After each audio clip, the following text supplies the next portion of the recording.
정말 측량할 수 없는 하나님의 사랑을 저희가 묵상해 봅니다. 주님 우리에게 그 놀라운 사랑을 베풀어 주신 것을 기억하며 주님께 감사와 찬송을 올려드립니다.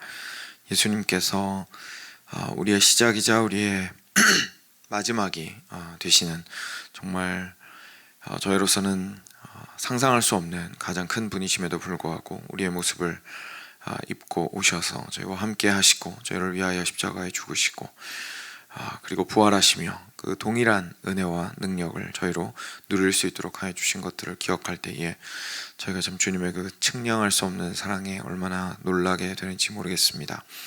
하나님, 저희로 하여금 주님의 그 사랑을 날마다 매 순간마다 누릴 수 있도록 하여 주시옵소서.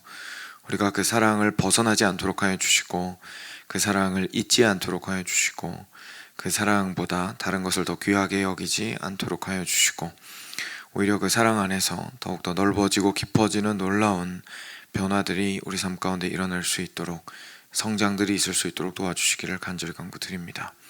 그래야 그 사랑이 우리로 사랑할 수 있는 자들로 조금씩 바꾸어 나가기를 주님 앞에 간절히 간구드립니다.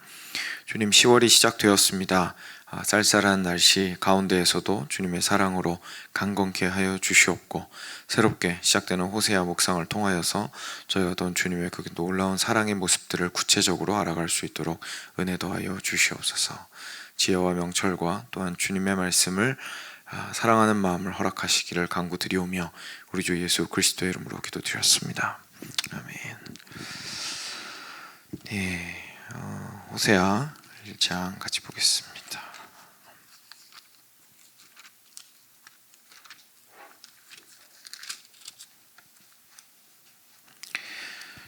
네, 성경으로 보시는 분들은 1257페이지 정도에 있습니다.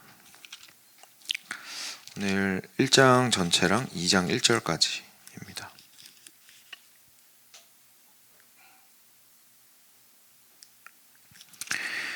네, 같이 교독하겠습니다. 제가 먼저 한 절 읽겠습니다.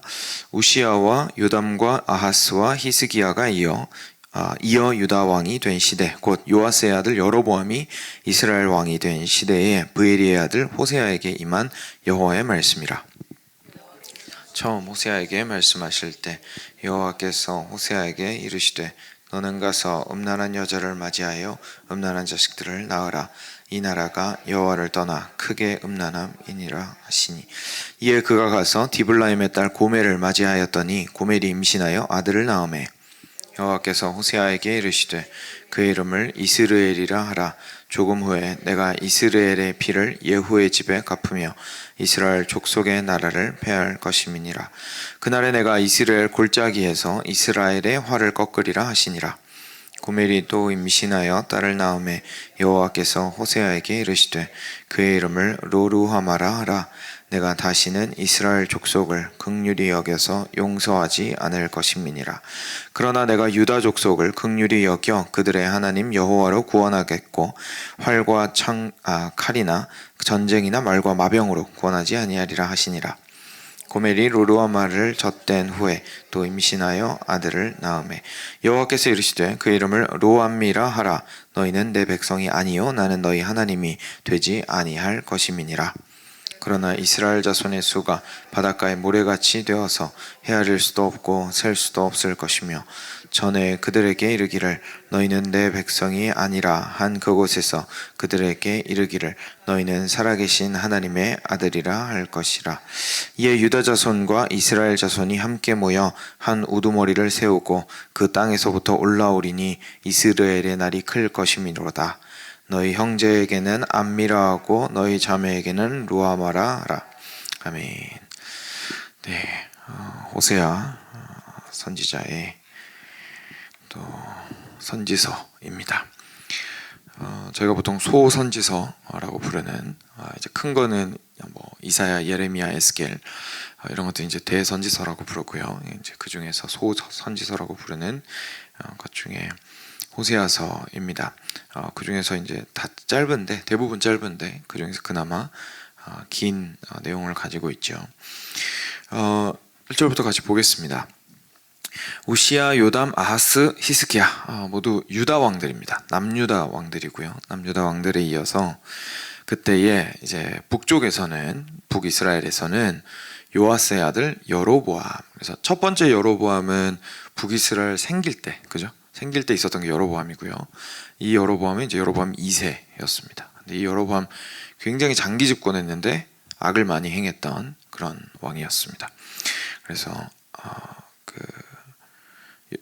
그래서 북이스라엘이 여로보암이 왕이 되던 때에 호세아에게 임한 여호와의 말씀이라 이렇게 나오는데요. 혹시나 이걸 좀 따져보시는 것 이렇게 좋아하시는 분들은 이렇게 족보를 그려보시면 이게 시간이 안 맞습니다. 그러니까 여기 써 있는 남유다 왕들이랑 우리 여로보암 2세랑 딱 떨어지지가 않거든요. 딱 떨어지지가 않습니다. 그래서 대부분 여기 써 있는 남유다 왕들은 언제 있었던 사람들이냐면 여로보암 왕 통치 기간 중간쯤부터 시작해서 우시아가 시작돼서 요담, 아하스, 히스기야로 여로보암 왕을 넘어서는 시간들에 쭉 이어지는 남유다 왕들입니다. 그럼 이제 그 뒤편에, 그죠? 여로보암 왕 뒤편에 있었던 왕들이 있을 거 아닙니까? 근데 그 왕들은 다 기억하시는지 모르겠지만 짧게 집권했던, 막 6개월 집권하고 한 달 집권하고 막 6년 집권하고 이랬던 왕들이 6명이 나옵니다. 그리고 나서 맨 마지막에 호세아 왕 때에, 이건 왕 호세아인데요. 호세아 왕 때에 아수르에 의해서 북이스라엘이 멸망당하게 되죠. 근데 그때의 남유다의 왕이 누구냐면 지금 나와 있는 남유다 맨 마지막 왕 히스기야 왕입니다. 그러니까 다시 말해서 지금 무슨 얘기를 하고 싶은 거냐면요. 북이스라엘은 지금 여로보암 때 거의 끝났다 이렇게 보는 거예요. 여로보암 때 거의 끝났다. 왜냐하면 그 뒤에 오는 6명의 왕들은 그냥 짧게 하다 끝났고 맨 마지막에 바로 이렇게 아수르에 의해서 멸망당했거든요. 그러니까 거의 마지막으로 굉장히 장기 왕권을 붙들고 있었던 왕은 여로보암이 마지막이었습니다. 북이스라엘에서는. 그러니까 지금 이 책이 말해주고 호세아서가 우리한테 말해주고 싶은 것은 1절부터 그걸 말해주고 싶은 겁니다. 지금 북이스라엘 끝났다. 여로보암 2세까지가 거의 이제 이 나라 마지막이라고 우리가 보아야 하고, 남유다 같은 경우에는 그 왕들이 지속될 것인데 그 지속이 언제까지 되냐면 북이스라엘 망해도 이 나라는 계속되고 있다. 이 나라는 계속되고 있다. 그래서 하나님께서 다윗의 왕조를 통하여서 계속해서 당신의 언약을 지켜나가시려는 그 약속을 이 남유다 백성들을 통해서, 왕들을 통해서 이루어 나가고 계시다라는 것을 보여주기 위해서, 이게 시차가 좀 있는데 그거를 그 의미를 좀 부각시키기 위해서 이렇게 같이 함께 두었다고 이해를 하시면 될 것 같습니다. 그래서 일단 1절부터 벌써 저희가 호세아서가 무슨 얘기를 하고 싶은 건지가 이렇게 짧은 왕의 족보로부터도 알 수가 있게 되는 거죠. 그래서 호세아서 전체는 대부분 북이스라엘의 그 여로보암 시대에 심각한 죄악을 보였던 이스라엘 백성들을 향해서 주어진 말씀이었다고 보시면 되겠습니다. 자, 들어가겠습니다. 2절입니다. 여호와께서 드디어 나타나셨습니다. 그리고 선지자 호세아에게 말씀하십니다. 너는 가서 음란한 여자를 맞이하여 음란한 자식들을 낳으라. 이 나라가 여호와를 떠나 크게 음란함이니라 하시니, 이에 그가 가서 디블라임의 딸 고멜을 맞이하였더니 고멜이 임신하여 아들을 낳으매. 이렇게 이야기를 하고 있습니다. 정말 저희로서는 좀 충격적인 그런 하나님의 말씀이긴 한데, 하나님께서 이런 명령을 모든 사람한테 하시는 건 아니고 당연히 호세아에게 특별하게 하셨던 명령으로 저희가 생각을 하는 것이 좋겠죠. 그 고멜과 결혼하라는 말씀을 하신 것은 아니었지만, 음란한 여자와, 다시 말해서 몸을 파는, 그리고 결혼의 자신을 메어두지 않은, 이렇게 생각하시면 되겠습니다. 결혼의 자신을 메어두지 않은 그 여자를 맞이하여라 라고 이야기를 하시니까 호세아가 가서 이제 고멜이라는 사람을 맞이하였습니다. 뒤에도 나오지만 그런 삶을 살았던, 이렇게 결혼 관계에 이렇게 매여서 살지 않았고, 그리고 스스로의 행실을 바르게 하지 않았던 음란한 여인이었습니다. 그래서 그 사람을 맞이했는데요. 다시 말해서 결혼에 관심이 없는 사람, 또는 심지어 결혼에 반대하는 사람, 결혼이라는 거에 자기 자신을 헌신적으로 들일 생각이 전혀 없는 사람을 데려다가 결혼 관계 안으로 이렇게 묶어두고 있는 상태인 겁니다. 호세아가. 그리고 나서 이제 아들을 낳았습니다. 근데 하나님께서 4절입니다. 호세아에게 이르시되 그의 이름을 이스라엘이라 하라라고 이야기하셨습니다. 그래서 이스라엘이라고 그 아들의 이름을, 첫째 아들의 이름을 짓게 되는데요. 그 이유가 뭐냐면 내가 조금 후에 이스라엘의 피를 예후의 집에 갚으며 이스라엘 족속의 나라를 폐할 것임이니라. 그래서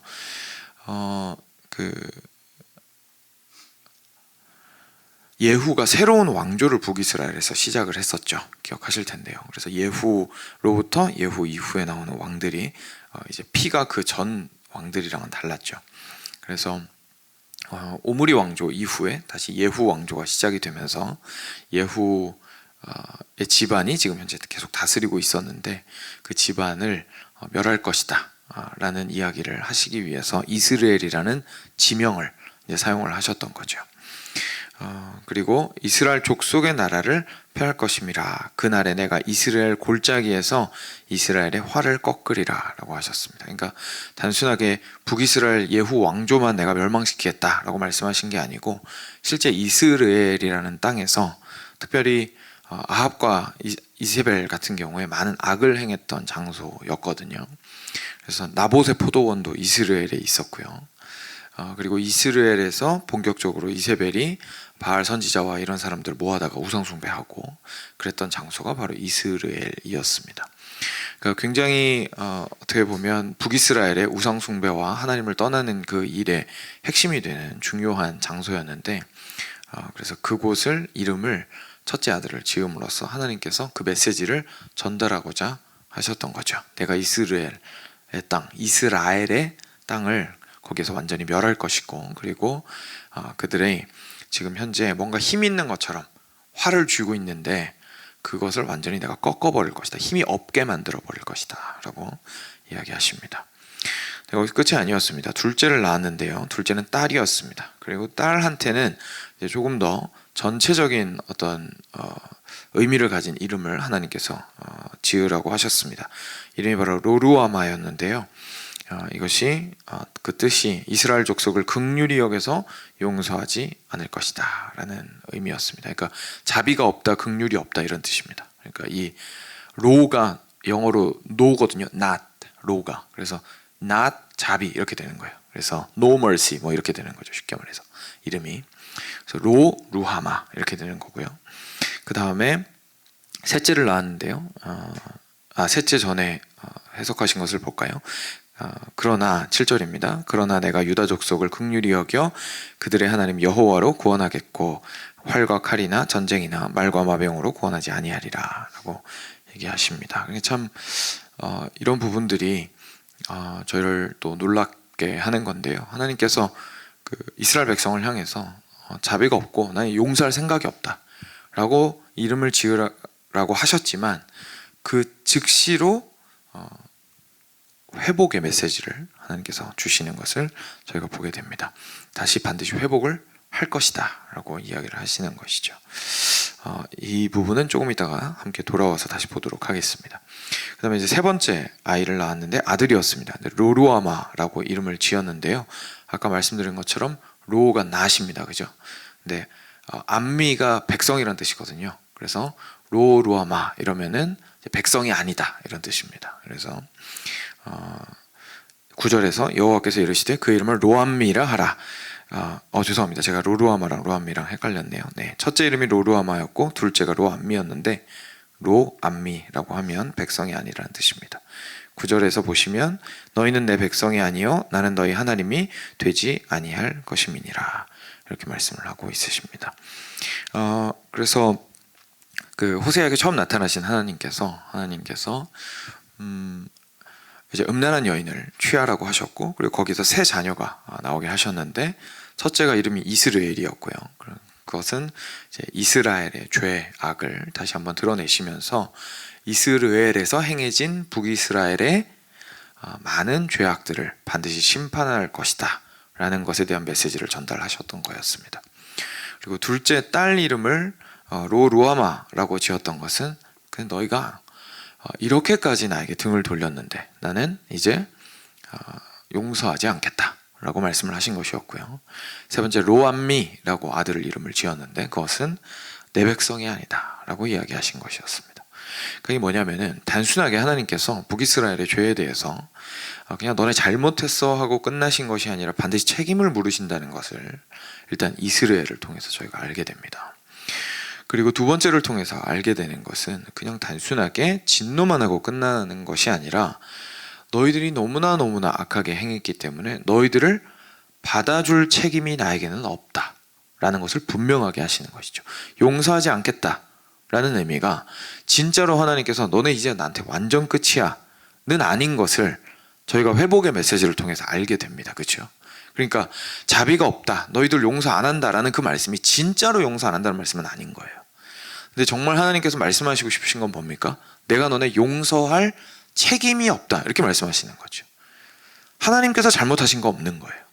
이 백성들이 완전 등 돌려서 너무 하나님께 잘못하고 있다 보니까 나는 너희를 용서할 책임이 없다라고 말씀을 하신 것이고, 그런 책임이 없으니까 당연히 용서 안 하겠다 이렇게 말씀하신 거죠. 마지막으로 세 번째는 로암미를 통해서 참 무서운 말씀을 하시는데, 그래서 결국 너희는 이제 더 이상 내 백성이 아니다, 그리고 나는 너희의 하나님이 아니다. 사랑하는 여러분, 이거 기억하시면 좋겠는데 언약이었습니다. 그죠? 하나님께서 이스라엘 백성과 맺은 언약이 항상 어떻게 풀어서 표현이 되냐면 딱 요 문구로 표현이 됩니다. 나는 너희의 하나님이고 너희는 나의 백성이라. 그래서 뭐 예를 들어서 지난주 시편 63편 말씀 같은 경우에도 다윗이 하나님한테 나아갈 때 맨 처음에 뭐라고 합니까? 하나님이여 나의 하나님이여 이렇게 부르잖아요. 저희는 이 말이 굉장히 쉽게 되는 거라고 생각하는데 그렇지 않습니다. 하나님이 내가 너의 하나님이고 네가 내 백성이야 라고 말씀을 해주셔야 저희가 감히 하나님께 나의 하나님 할 수 있는 거거든요. 근데 저희가 그 권리를 예수님을 통해서 얻게 되었기 때문에 너무 감사하게도 나의 하나님 하고 부를 수 있게 된 것이지, 하나님이 너무 착해서 아무나 하나님한테 가서 나의 하나님 하면 나의 하나님이 되어주시는 분이 아닙니다. 그래서 여기서 근데 그 하나님께서 뭐라고 하시는 겁니까? 내가 너희를 나의 백성으로 친히 택하여서 출애굽까지 시키고 지금 여기까지 데리고 왔는데 너희가 지금 하는 걸 보니까 도저히 못 참겠다. 이제 너희랑 나는 아비와 아들의 연을 끊자 이렇게 된 겁니다. 호적파자 이렇게 된 거죠. 그래서 이제 우리는 더 이상 언약 관계 아니다 라고 이야기하신 겁니다. 근데 그 이유가 무엇이었습니까? 고멜이 음란하기 때문이었습니다. 그죠?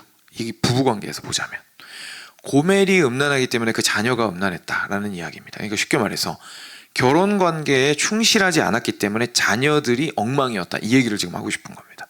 하나님께서 열매가 있다는 얘기죠. 열매가 너와 내가 결혼관계인데, 이스라엘과 하나님께서 결혼관계인데 그 결혼관계에는 아름다운 열매가 나와야 되지 않겠느냐, 그죠?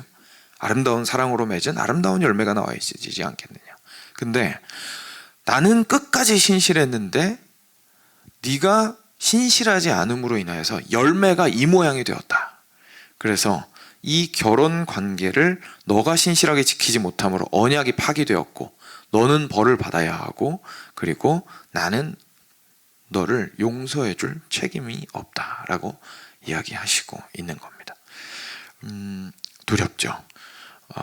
우리가 하나님 앞에서 어떤 존재인지에 대해서 다시 한번 생각하게 되는 부분입니다.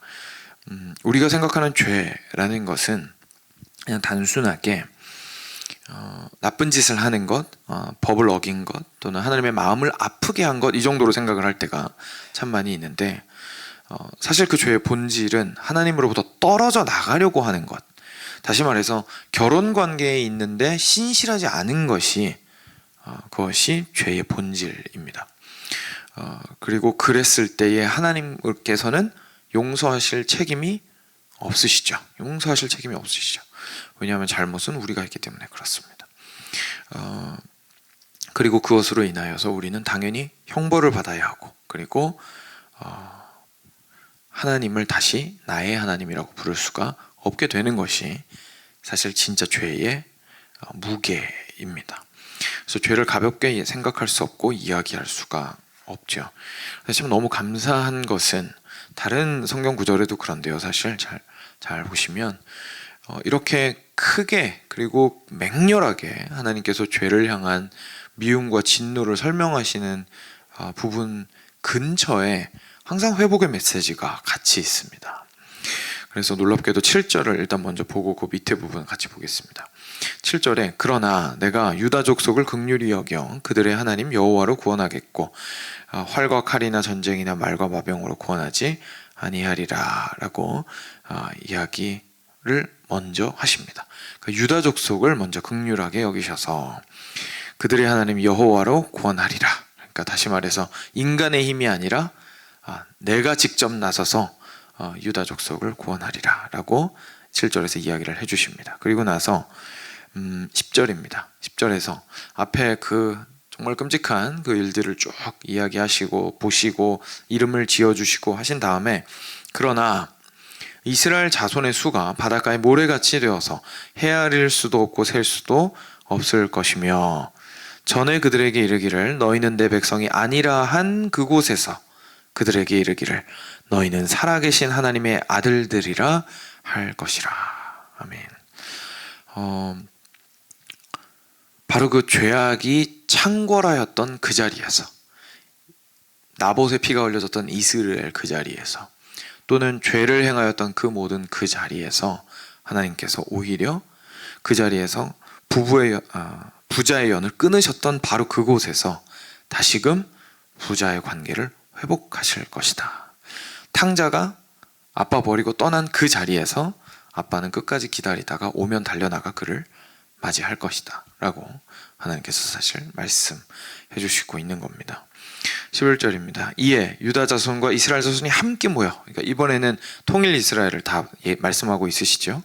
남유다와 북이스라엘이 모두 함께 모여 한 우두머리를 세우고 그 땅에서부터 올라오리니 이스라엘의 날이 클 것임이로다. 그래서 그 이스라엘이 더 이상은 죄악의 땅, 죄의 피가 흘려지는 땅이 아니라 정말 그날은 북이스라엘도 그리고 나중에 멸망하게 될 남유다도 멸망 이후에 하나가 되어 온전히 바로 서게 되는 그러한 땅이 되리라 라고 이야기를 하십니다. 누구를 중심으로요? 한 우두머리를 중심으로 하여서 메시아에 대한 예언입니다. 메시아에 대한 예언입니다. 예수님께서 이 땅 가운데 오셔서 처음에 하나님의 잃어버린 양들을 회복하시리라는 그 말씀이 여기에서부터 이렇게 예언으로서 우리에게 주어진 것이죠. 그리고 이것이 그냥 단순하게 이스라엘에서 끝난 것이 아니라 우리가 교회에서 보게 되는 것이 참 놀라운 은혜라는 것을 저희가 알고 있습니다. 예수님께서는 십자가에서 못 박혀 죽으심으로 저희가 잘 알다시피 에베소서 말씀대로 그 막힌 담을 허시고 이스라엘 백성에게만 해당되었던 그 구원을 우리에게도 허락해 주셨기 때문이죠. 그래서 2장 1절까지죠. 그래서 2장 1절에 이름이 바뀐다는 얘기를 하고 있는 겁니다. 그래서 아까 말씀드린 거 기억하실 텐데 로가 낫이라고 했죠. 그 로를 떼버린 겁니다. 그래서 너희의 형제에게는 셋째 이름이 암미라고 할 것이고 둘째 이름 자매에게는 루아마라 하리라. 그래서 이름이 나의 백성 그리고 루아마 자비 용서가 다시 이름으로 바뀌게 되는 겁니다. 다시 하나님의 용서를 얻고 다시 하나님의 자녀가 될 것이다 라고 말씀해 주시는 거죠. 그게 이제 오늘 전반적인 말씀의 내용입니다. 사랑하는 여러분, 죄에는 막중한 결과가 있는데 그것은 저희가 받게 되는 고통이 아니라 하나님으로부터의 단절입니다. 그리고 그것에 그 죄에서 죄 때문에 하나님으로부터 단절된 이후에 가장 큰 복은 벌을 안 받게 되는 것이 아니라 다시 하나님을 되찾는 것입니다. 그래서 그 죄로부터 용서받게 되는 것 자체가 사실 하나님의 놀라운 사랑이고 그리고 받아야 하는 징벌을 우리 예수 그리스도께서 가져가셔서 다 받으셨던 것이 엄청난 하나님의 용서하심이고 자비하심이고 그리고 그 안에서 이미 하나님께서 내가 너를 나의 백성 삼겠다라는 그 의지가 강력하게 드러난 것입니다. 그리고 그 끝에는 하나님께서 뭐라고 하십니까? 누구든지 주 예수를 믿는 자는 나의 자녀가 될 것이다라고 이야기하시면서 당신의 아들과 딸로 우리를 삼아 주신 것이죠. 그리고 우리는 이름을 얻었습니다. 그리스도인이라는 이름을 얻었습니다. 그것은 마치 우리의 이름이 암미 루아마가 된 것과 마찬가지입니다. 우리의 이름이 용서가 되었고 자비가 되었고 백성이 되었습니다. 그 새로운 이름을 가지고 이제는 하나님의 은혜 안에서 살아갈 수 있는 자들이 된 것이죠. 이것이 우리가 참 절대로 잊지 않아야 하는 현재 하나님과 우리와의 관계입니다. 사랑하는 여러분, 저희가 함께 정말 오늘 아침에 찬양했던 대로 측량할 수 없는 하나님의 그 놀라운 사랑 안에서 큰 기쁨과 위로와 그리고 그 자비하심으로 인한 격려를 받으시는 하루가 되시기를 주님의 이름으로 간절히 축원드립니다. 같이 기도하겠습니다.